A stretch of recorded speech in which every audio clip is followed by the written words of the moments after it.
kita yang menurun di bulan Mei. Lalu bagaimana dengan ketahanan rupiah? Karena kalau kita melihat meskipun rupiah masih stabil, tapi sebenarnya ada penurunan-penurunan tipis beberapa hari terakhir ini.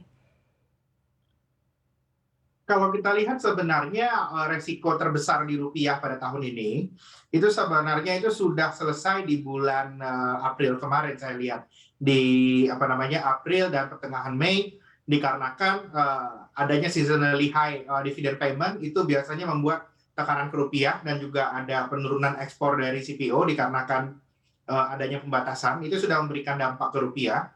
Saya lihat sebenarnya ke depannya itu ada dua hal faktor penting yang akan memberikan arahan itu rupiahnya kemana. Yang pertama kita lihat seberapa hawkish kebijakan Bank Sentral Amerika. Kalau kita lihat saat ini pasar sudah sangat hawkish ya. Kira-kira Fed Fund Rate itu diprediksikan akan berakhir di 2,5 sampai 2,75% di akhir tahun ini. Itu bukan hal lagi yang mengejutkan untuk pasar. Saya lihatnya kalau hal tersebut itu sudah tidak terlalu mengejutkan, seharusnya dampak ke rupiah itu tidak terlalu besar. Hal berikutnya yang akan menjadi perhatian utama dari pasar terhadap rupiah adalah tentang bagaimana arah pergerakan minyak. Karena sudah kita ketahui Indonesia adalah net oil importer.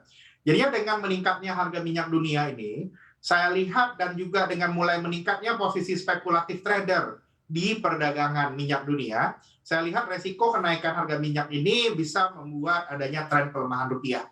Saya lihat rupiah yang sudah lumayan menguat ke level 14.400-an dalam jangka menengah, mungkin sebulan 2 bulan depan, itu bisa di trading di 14.500 sampai 14.600. Akankah membawa rupiah itu pelemahannya terlalu banyak? Saya lihat belum.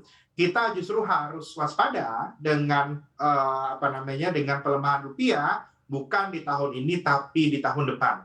Karena di tahun depan itu adalah merupakan tahun di mana berlanjutnya kalau untuk Indonesia kenaikan pertumbuhan ekonomi, dan seperti data terakhir yang keluar, meningkatnya impor itu akan meningkatkan intensitas dari pelemahan rupiah di tahun depan. Ini adalah hal yang sebaiknya yang harusnya ditanggapi oleh pasar modal dan pasar keuangan dalam beberapa waktu ke depan. Kira-kira seperti itu. Baik, dengan seluruh kondisi seperti itu, seperti apa daya tarik pasar keuangan Indonesia di mata investor asing? Saya lihat kalau dari sisi investor asing, satu hal yang pasti di tengah adanya perubahan sentimen, dari ceritanya itu berubahnya dari narasi global itu dari globalisasi menuju regionalisasi, atau adanya kecenderungan untuk pemenuhan kebutuhan masing-masing dari berbagai negara. Prospek dari flow asing ke pasar modal Indonesia pada tahun ini cenderung terbatas. Hal yang harus kita lihat dan bisa menjadi katalis positif, saya lihat itu adalah adanya kemungkinan Indonesia pasar modal, terutama pasar saham, weighting-nya dinaikkan di MSCI. Ini kemungkinan akan terjadi di bulan November. Kalau benaran event itu terjadi, itu baru akan menjadi titik balik dari kembalinya investor global. Kalau di level saat ini, kita belum lihat adanya kembalinya investor global secara masif. Untuk mengetahui informasi lebih lengkap dan berita terkait, silakan klik link di deskripsi. Dan jangan lupa untuk install aplikasi CNBC Indonesia yang tersedia di App Store dan Play Store. Dan jangan lupa subscribe ya.